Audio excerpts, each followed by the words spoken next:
नमस्कार दोस्त, मैं सोनू सर आपका हार्दिक अभिनंदन करते हैं स्मार्ट गुरुकुल में। आपको जैसा कि बताया गया था कि पहले वाले वीडियो में है ना कि शैव धर्म, वैष्णव धर्म और इस्लाम धर्म और ईसाई धर्म के टॉपिक में हम जो लिखे हैं आपको सारे इसमें इम्पोर्टेंट क्वेश्चन ही मिलने वाला है। आपके एग्जाम में बेहतर से बेहतर मार्क्स आए, इसके लिए हम आपको बेहतर से बेहतर तैयारी कराएंगे और आप निश्चिंत होकर करके हमारे साथ जुड़े रहिए, है ना। चलिए दोस्त, आपको ऐसा कर्म करवाते हैं। चलिए ठीक है, आप भी हमारे साथ लगे रहिए ताकि हम भी आपके साथ मेहनत करें, आपके साथ आपको सफलता दिलवाए, है ना। चलिए दोस्त, हम आपसे फिर बातें करेंगे। फिलहाल हम लोग पढ़ लेते हैं, है ना। चलिए देखिए, शैव धर्म सबसे पहले आता है। शैव के विषय में जानेंगे, है ना। कहा गया है कि देखिए, ऋग्वेद में शिव के लिए किस देवता का उल्लेख था, तो वो रुद्र अर्थात कहने का मतलब है ना, ये भगवान भोले शंकर, है ना, शंकर भगवान, है ना, हर हर महादेव जो कहते हैं ना, तो इन्हें हम रुद्र देवता के नाम से जानते हैं। और माता पार्वती जो इनकी है ना क्या थी, पत्नी थी, आप जानते हैं, है ना। चलिए अब आगे हम लोग दूसरा क्वेश्चन में जानेंगे। ये पहला क्वेश्चन को हमने नोट कर लिया है, लिख लिया है, पढ़ लिया है। दोस्त मेरे ध्यान से याद रखिएगा, है कि नहीं कि हम लोगों को पढ़ना अच्छे से है और बारीकी से पढ़ना। अभी तक जितना भी मैंने क्लास लिया है ना, 7 चैप्टर जो था वो 7 चैप्टर हम लोग पढ़ चुके थे।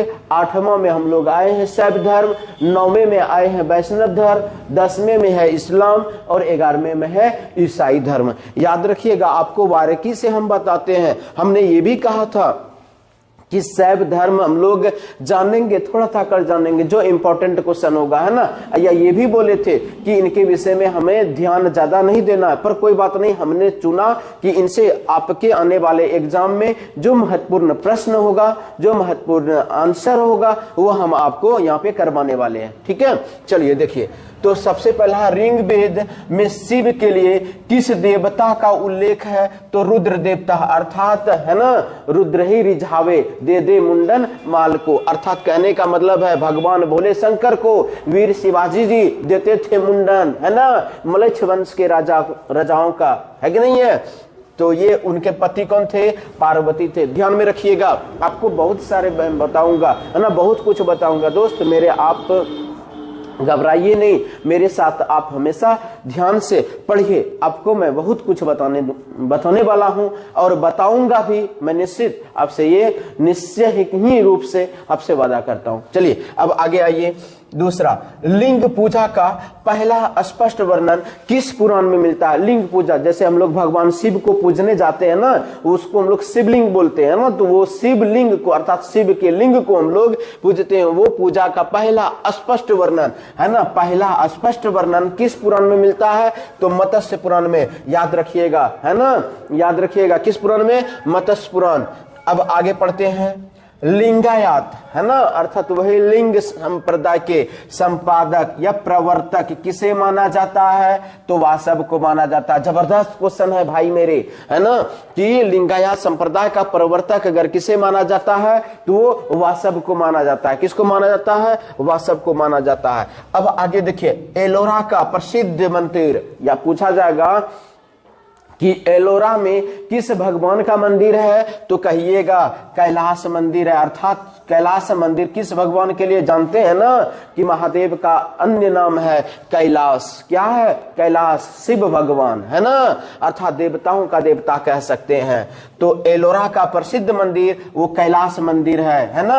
और ये किसने बनवाया था, राष्ट्रकूटों ने बनवाया था। किसने बनवाया था, राष्ट्रकूटों ने बनवाया था। ध्यान में रखिएगा, बहुत इंपॉर्टेंट क्वेश्चन आपके लिए हम लाए हैं भाई मेरे। भाई चिंता जरा सा भी नहीं करना है, अब हमें सोचना नहीं है, केवल पढ़ते रहिए, है ना, बाकी फल की भी चिंता नहीं करना, पर मेहनत करिए जरूर। मेहनत से हर एक चीजों को हासिल किया जा सकता है। याद रखनी है कि मेहनत से हर एक चीज को हासिल कर सकते हैं, इसीलिए हम लोग मेहनत करेंगे और हम करवाएंगे मेहनत। चलिए एलोरा का प्रसिद्ध कैलाश मंदिर कहाँ है? तो ये महाराष्ट्र में है। कहाँ है?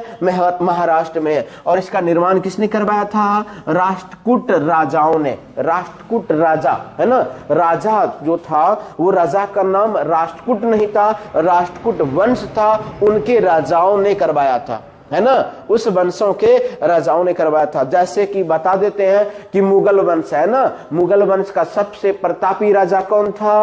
अकबर था। ठीक, तो ठीक ये मुगल वंश अर्थात राष्ट्रकूट वंश के राजा जो थे उन्होंने करवाया था। ठीक है, चलिए अब आगे पढ़ते हैं। राजेश्वर मंदिर है ना, राजेश्वर मंदिर वो शिव मंदिर के नाम से प्रसिद्ध था, है ना। राजेश्वर जो किस मंदिर से प्रसिद्ध था? शिव मंदिर। और इसका निर्माण किसने करवाया था? राजराज प्रथम ने। किसने करवाया था? राजराज प्रथम ने। याद रखिएगा भाई मेरे, बहुत इंपॉर्टेंट क्वेश्चन है। आप आगे आते हैं, देखिए ये शैव धर्मों का हमने जो भी इंपॉर्टेंट था उसको हमने नोट करके आपको लिखा दिया, समझा दिया, बता दिया, है ना। बाकी हमने इस पर और ज्यादा व्याख्या नहीं करनी है, क्योंकि जानते हैं भाई मेरे, है ना, कि पढ़ने को हमें अथाह है, परंतु जहां से क्वेश्चन आते हैं आपके एग्जाम में उनको हमने नोट करवाया है, उसको हमने एकाग्र करके बताया है। ठीक है, ध्यान में रखिएगा। चलिए आगे हम लोग आते हैं वैष्णव धर्म। अब देखिए वैष्णव धर्म है ना, एक पढ़ लिए, अब वैष्णव धर्म के विषय में जानेंगे। देखिए वैष्णव धर्म है, यहां से वैष्णव धर्म के अगर प्रवर्तक माने जाते हैं तो श्री कृष्ण को। किसको माना जाता है? श्री कृष्ण को। वैष्णव धर्म के प्रवर्तक किसे माना जाता है? श्री कृष्ण को, अर्थात वैष्णव धर्म का संस्थापक किसे? श्री कृष्ण को। अब आगे आते हैं विष्णु के 10 अवतारों का उल्लेख। बहुत जबरदस्त क्वेश्चन है। विष्णु के 10 अवतार जो हुए थे, उस 10 अवतारों का उल्लेख अगर पूछा जाए तो किस पुराण में मिलता है? मत्स्य पुराण में। किस पुराण में मिलता है? मत्स्य पुराण में। याद रखिएगा, जबरदस्त क्वेश्चन है। आगे देखिए, लिखे प्रमुख संप्रदाय, अर्थात किस धर्म के संप्रदाय थे और उसका मत क्या था, मानना क्या था, और आचार्य कौन थे, अर्थात गुरु कौन थे। तो देखिए जबरदस्त, ये भी हम आपके लिए लाए हैं, है ना। देखिए सबसे पहले लिखे वैष्णव संप्रदाय, है ना, ये धर्म है, क्या है? वैष्णव संप्रदाय के मत अर्थात मानने वाले कौन थे? विशिष्ट द्वैत। कौन था? विशिष्टाद्वैत। कौन था? विशिष्टाद्वैत। अर्थात याद रखिएगा, इसमें यह पूछा जाता है वैष्णव संप्रदाय के आचार्य कौन थे? रामानुजाचार्य। कौन थे? रामानुजाचार्य। अगर आपको क्वेश्चन में देखने को मिले आंसर में कहीं ना कहीं ये अर्थात क्वेश्चन में पूछा जाएगा कि वैष्णव संप्रदाय के मानने वाले कौन थे, तो कहिएगा विशिष्टतावाद, विशिष्टता द्वैत वाद। अर्थात कहने का मतलब है जो विशिष्टता को मानता था, जो सभ्यता को मानता था, जो सच्चाइयों को मानता था, उसे ही हम लोग कहते हैं विशिष्टा द्वैत, है ना। तो ये था मत मानने वाला। अब आगे पढ़ते हैं ब्राह्मण संप्रदाय। देखिए ये धर्म है ना। ब्राह्मण संप्रदाय को मानने वाले कौन थे? विद्वान तो थे द्वैत। कौन थे? द्वैत मत से ये प्रभावित थे। कौन सा? द्वैत, यानी दो मत। द्वैत मतलब कि दो मत, है ना। और इसके आचार्य कौन थे? गुरु कौन थे? तो कहेंगे आनंद तीर्थ। क्या कहेंगे? आनंद तीर्थ। कौन थे? आनंद तीर्थ। याद रखिएगा, अगर वायदिक इसमें जहां तक हम आपको बताते हैं कि इस ब्राह्मण संप्रदाय के मत कौन मानते थे, तो ये द्वैत मानते थे। कौन मानते थे? द्वैत मत मानते थे। पूछा जाएगा ब्राह्मण संप्रदाय कैसा मत से सहमत थे? द्वैत मत से। कैसा मत से? द्वैत मत से। एक ईश्वर, दो ईश्वर, अर्थात ईश्वर अनेक है कि नहीं है? ईश्वर अनेक नहीं, उसके रूप अनेक है, ऐसा कहना था। इसलिए द्वैत बात में ये माना गया था। और आचार्य कौन थे मानने वाले? आनंद तीर्थ। आनंद तीर्थ ने कहा कि ईश्वर दो है ना, आत्मा और परमात्मा। ये ना कहा जाता है, कहीं कहा जाता है ईश्वर एक है ना, ईश्वर के रूप अनेक है, लेकिन इन्होंने माना ईश्वर दो है, आत्मा और परमात्मा। याद रखिएगा। अब आगे आते हैं रुद्र संप्रदाय। रुद्र संप्रदाय अर्थात भोलेनाथ के मत को मानने वाले क्या कहा जाता है? शुद्धा द्वैत। क्या कहा जाता है? शुद्धा द्वैत। इसके अगर आचार्य कौन थे? वल्लभाचार्य। कौन थे? वल्लभाचार्य जी थे, याद रखिएगा। अब आगे है सनक संप्रदाय। सनक संप्रदाय के संस्थापक अगर माने जाते हैं तो ये निम्बार्क माने जाते हैं। कौन माने जाते हैं? निम्बार्क माने जाते हैं। इन्होंने द्वैतवाद को माना है ना, द्वैत सिद्धांत दिया है। कैसा सिद्धांत दिया है? द्वैत सिद्धांत दिएगा। और याद रखिएगा दोस्त, अगर भाई भी पूछे है ना, निश्चित 100% कहते कोई ना कोई एक जरूर पूछा जाएगा, इसलिए आप इस मत से सहमत रहिएगा, ठीक है। चलिए आगे देखिए, जबरदस्त क्वेश्चन है, VVI जिसको कह सकते हैं ना, मोस्ट इंपॉर्टेंट है ना, यानी वेरी इंपॉर्टेंट जो कह सकते हैं। देखिए अंकुर वाट का मंदिर कहाँ स्थित है? वो कंबोडिया में है। और कंबोडिया कहाँ है? कंबोज में है। कहाँ है? कंबोज में है, याद रखिएगा। अंकुर वाट का मंदिर कहाँ है? कंबोडिया में। और कंबोडिया कहाँ है? ये कंबोज में है। आगे देखिए अगला क्वेश्चन है, अंकुर वाट का मंदिर किस राजा ने बनवाया था? तो बनवाया था राजा सूर्यवर्मा द्वितीय ने। राजा सूर्यवर्मा द्वितीय ने बनवाया था। अंकुर वाट का मंदिर किसने बनवाया था? राजा सूर्यवर्मा द्वितीय ने बनवाया था, है ना, याद रखिएगा। अब हम लोग आते हैं इस्लाम धर्म पे, ठीक है ना। देखिए जो भी महत्वपूर्ण क्वेश्चन था हमने नोट किया है। अब यहां से आएंगे हम लोग इस्लाम धर्म, तीसरा पढ़ेंगे, है ना। चलिए, इस्लाम धर्म का संस्थापक कौन था? हजरत मोहम्मद साहब जी थे, है ना। पूछा जाएगा हजरत मोहम्मद साहब जी का जन्म कब हुआ था? तो कहिएगा 570 में। कहाँ हुआ था? मक्का में, याद रखिएगा। जबरदस्त क्वेश्चन है, जन्म पूछा जाएगा, कहाँ हुआ था, है ना। और इसके संस्थापक कौन थे? तो हम आपको तीनों बता दिए। इस्लाम धर्म के संस्थापक कौन थे? तो हजरत मोहम्मद साहब जी थे। इसका जन्म कहाँ हुआ था? मक्का में हुआ था। और कब हुआ था? 540 में हुआ था, है ना। 540 ईस्वी में, है ना। 540 ईस्वी में हुआ था। कीसा पूर्व कहेंगे, है ना। क्या कहेंगे? हजरत मोहम्मद साहब का जन्म कब हुआ था? 540 ईस्वी में ना। चलिए अब आगे आते हैं हिजरी संबत कब चलवाया गया था? इस्लाम धर्म के जो संस्थापक पैगंबर मोहम्मद साहब थे, इन्होंने कब चलवाया था? 622 में। सबसे जबरदस्त क्वेश्चन है ना, याद रखिएगा। इस्लाम धर्म में सबसे जबरदस्त क्वेश्चन है, हिजरी संबत कब चलवाया गया था? ये संबत कैलेंडर होता है ना, वो साल समय चलवाया गया था। तो वो 622 ईस्वी में चलवाया गया। कब चलवाया गया था? 622 ईस्वी में चलवाया गया था, याद रखिएगा। अब अगला क्वेश्चन है, मोहम्मद हजरत साहब के पुत्री कौन थी? मोहम्मद हजरत साहब के पुत्री कौन थी? तो कहिएगा फातिमा, है ना। क्या है? फातिमा। और इसके पति कौन थे? अली हुसैन, है ना। इसके पति लिखे हैं, क्या लिखे हैं? पति। इसके लिखे हैं ना पति अली हुसैन थे। मोहम्मद हजरत साहब की पुत्री कौन थी? फातिमा थी। इसके पति कौन थे? अली हुसैन थे, याद रखिएगा। अब आगे हम लोग चलते हैं, हजरत मोहम्मद साहब की मृत्यु कब हुई थी? 632 ईस्वी में। कब हुई थी? 632 ईस्वी में हुई थी। कब हुई थी? 632 ईस्वी में हुई थी, ठीक, याद रखिएगा। अब आगे पढ़ते हम लोग, मोहम्मद पैगंबर साहब का उत्तराधिकारी क्या कहलाता था? वो खलीफा मतलब होता है राजा। और ये कब तक चला था? ये खलीफा का पद 1924 तक चला था। कब चला था? 1924 तक चला था। इसके बाद मुस्तफा कमाल पाशा आए, है ना, जो तुर्की के शासक थे, राजा थे, मुस्तफा कमाल पाशा। देखिए हमने लिखा, ये 1924 के बाद इन्होंने शासन अर्थात करना शुरू किया और ये खलीफा पद को समाप्त किया, ठीक है, याद रखिएगा। अब आगे चलिए, ईद ए मिलाद उन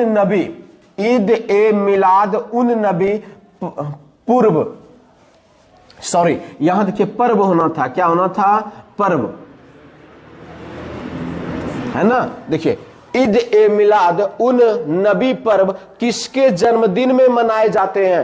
तो मनाए जाते हैं मोहम्मद साहब पैगंबर के जन्मदिन पे मनाए जाते हैं। किसके जन्मदिन पर मनाए जाते हैं? मोहम्मद साहब पैगंबर के जन्मदिन पर मनाए जाते हैं, ठीक है। चलिए आप इतना इत्मीनान से पढ़िए, आराम से पढ़िए, आपको पूरी जानकारी हम दे दिए हैं। देखिए इतना ज्यादा हम ये नहीं कहते भाई मेरे कि यहीं से क्वेश्चन आएगा सारा का सारा। आप नोट करिएगा, ध्यान में रखिएगा, जरूर मेहनत करिएगा, पढ़िएगा, आपके क्वेश्चन इससे बाहर नहीं आने वाले हैं, है ना। चलिए अब आगे हम लोग पढ़ते हैं।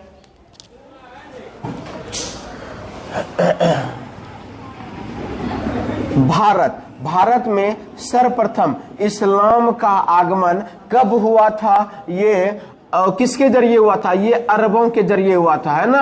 अरब ने आक्रमण किया सिंध पंजाब पे और उन्होंने भारत में स्थान पाया। और ये कब आक्रमण किया था? 712 ईस्वी में। कब किया था? 712 ईस्वी में किया था, याद रखिएगा भाई मेरे। अब आगे आते हैं, ईसाई धर्म के संस्थापक कौन थे, है ना। अब आगे, क्योंकि हम आखिरी अब पढ़ने वाले हैं, इस्लाम में नहीं पढ़ा, अब ईसाई पढ़ने वाले हैं। ईसाई धर्म का संस्थापक कौन था? तो ईसा मसीह, याद रखिएगा। ईसा मसीह का जन्म कहाँ हुआ था? जेरूशलेम में। कहाँ हुआ था? जेरूशलेम के निकट एक बेथलेहम नामक ग्राम था। और उनके जन्म के बाद, जो हम लोग जानते हैं जन्म हुआ ना, तो उसके जन्मदिन के बाद हम लोग क्रिसमस डे मनाते हैं ना, क्रिसमस डे, है ना। 25 दिसंबर को जो मनाते हैं, ये है हमारा क्रिसमस डे। अब देखिए दोस्त, हम एक और वीडियो बनाएंगे आपके लिए जो बहुत इंपॉर्टेंट होगा। वो हम आएंगे डे पर आएगा, दिवस पे आएगा, ठीक है ना। याद रखिएगा, वो जबरदस्त होता है क्वेश्चन। आपको दिवस से 2-3 क्वेश्चन जरूर देखने, कम से कम 2 क्वेश्चन देखने को जरूर मिलेगा। इसलिए हम आपको दिवस वाला भी क्लियर कर देंगे, अच्छे से समझा देंगे, ठीक है। इनके लिए आपको चिंता नहीं करनी है। चलिए ईसा, देखिए ईसाई धर्म का प्रमुख ग्रंथ क्या था? बाइबिल था, है ना।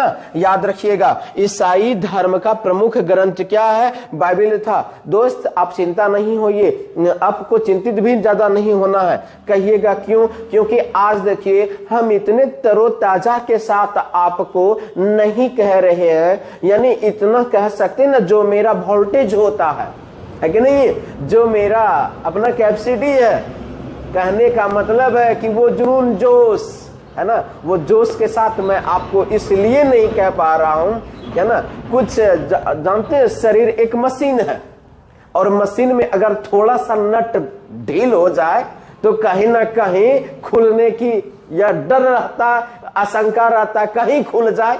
इसलिए मैं उस जोश के साथ आज आपको नहीं कह पा रहा हूं। कुछ कहिए तो नट जो है कहीं का ना, वो थोड़ा सा ढील हो गया है, ठीक। अर्थात कहने का मतलब है मैं अस्वस्थ हूं, लेकिन फिर भी देखिए, मैं अस्वस्थ होने के बावजूद भी आपके पास आया हूं, है ना, आपके साथ हूं। पर आप भी दोस्त मेरे अस्वस्थ भी रहे या स्वस्थ, हम आशा करते हैं और भगवान से यही दुआ करते हैं कि आपकी जो तकलीफें वो हमारी तकलीफ हो जाए या हमारी बन जाए, है ना। मैं आपको जरा सा भी दुखी नहीं देखना चाहता, है ना। आपकी दुख मेरा दुख हो जाए, भगवान से यही मैं कहता हूं कि आप हमेशा स्वस्थ रहिए। देखिए मैं कुछ भी अस्वस्थ हूं जरा सा, इसके लिए मुझे जरा सा भी खेद नहीं है कि मैं अस्वस्थ हूं। मैं आपके पास आया हूं और आपको बता पा रहा हूं, इसलिए जरा सा भी आपको चिंता नहीं करनी है, ठीक है। चलिए तो हम लोग आते हैं, फिर अगले वीडियो में आएंगे आपके साथ जोश के साथ, ठीक है। चलिए, तो ईसाई धर्म का प्रमुख ग्रंथ क्या था? बाइबिल था, ठीक है। और ईसा मसीह के माता और पिता का क्या नाम था? देखिए एग्जाम में हो सकता कहीं कहीं पूछा जाता है। तो ईसा मसीह के माता का नाम मैरी था और पिता का नाम जोसेफ था। याद रखिएगा, जबरदस्त क्वेश्चन है। ईसा मसीह के माता का नाम क्या था? मैरी था, और पिता का नाम क्या था? जोसेफ था, ठीक है। अब देखिए ईसा मसीह के प्रथम 2 शिष्य कौन थे? जबरदस्त क्वेश्चन है। प्रथम शिष्य एंड्रयूज था। कौन था? एंड्रयूज। और दूसरा था पीटर, यानी प्रथम बार 2 शिष्य बना था, एंड्रयूज और पीटर। ये पूछा जाता है एग्जाम में, याद रखिएगा, पूछा जाएगा ईसा मसीह के शिष्य कौन थे? एंड्रयूज थे और पीटर। ये द्वितीय यानी प्रथम बार बना था ये, ठीक है, ध्यान में रखिएगा। अब आगे है, ईसा मसीह को सूली पर किस रोमन गवर्नर ने चढ़वाया था? है ना, तो वो पेंट्रियस ने चढ़वाया था। किसने? प्रोंटियस ने, है ना, प्रोंटियस ने। किसने? प्रोंटियस ने चढ़वाया था, है ना। सूली पर चढ़वा दिया, वो लकड़ी के सूली पर, है ना, वो कांटी को मार कर करके बड़ा ही दर्दनाक मौत हुआ था। ऐसे मौत भगवान किसी को ना दे, है ना। इसलिए ध्यान में रखिएगा कि ईसा मसीह को सूली पर किस रोमन गवर्नर ने चढ़ाया था? ये पोरंटियस था। कौन था? पोरंटियस। इन्होंने चढ़ाया था, है ना। बेरहम मौत था, ऐसी मौत किसी को ना आए, है ना। चलिए अब आगे पढ़ते हैं। ईसा मसीह को सूली पर कब चढ़ाया गया था? तो 33 ईस्वी में। कब चढ़ाया गया था? 33 ईस्वी में। याद रखिएगा, 33 वर्ष में नहीं, 33 ईस्वी में, अर्थात वर्ष उसका उम्र का वर्ष नहीं था, 33 ईस्वी में चढ़ाया गया था, है कि नहीं है, ईसा मसीह को। अब आगे पढ़ते हैं। ईसाई धर्म का सबसे पवित्र चिन्ह क्या था? क्रॉस था, है ना। ईसाई धर्म का सबसे पवित्र चिन्ह क्या था? क्रॉस था। जैसे कि हम लोग जानते हैं कि ईसा मसीह को चढ़ाने के बाद, है ना, इस तरह का चिन्ह बना था, ये क्रॉस चिन्ह। अब ये क्रॉस चिन्ह मत कहिए दीजिएगा गुना के तरह, समझ गए। ये सीधा वाला प्लस था, लेकिन प्लस में भी ऊपर थोड़ा, याद रखिएगा, वो क्रॉस चिन्ह था ईसाई मसीह का सबसे पवित्र चिन्ह। याद रखिएगा, जो ईसाई धर्म का हम लोगों ने पढ़ा है, जबरदस्त क्वेश्चन हमने पढ़ा है, यही सब आपके एग्जाम में देखने को मिलेगा। ठीक है, हम आएंगे अगले वीडियो के साथ। और आपको दोस्त हो सकता है कि अगले वीडियो में जब आए तो दिवस के विषय में आएंगे, जहां से 2 क्वेश्चन आपके एग्जाम में देखने को मिलता है। ठीक है, तब तक के लिए दोस्त मुझे विदा दीजिए। और मैं कोशिश करूंगा और ये भी कहूंगा आपको कि आप हमारे ऐप्स को जरूर से जरूर डाउनलोड करिए, है ना। और जहां से भी उपलब्ध हो, सबसे पहले हमें सब्सक्राइब करने का कोशिश करिए, ताकि मेरा वीडियो आप तक आसानी के साथ सबसे पहले पहुंच सके। कोई भी सपना साकार करने के लिए सबसे जरूरी है सही कोच का होना। चुनिए स्मार्ट गुरुकुल और करिए अपने बिहार पैरामेडिकल पॉलिटेक्निक का सपना साकार। Download the app now.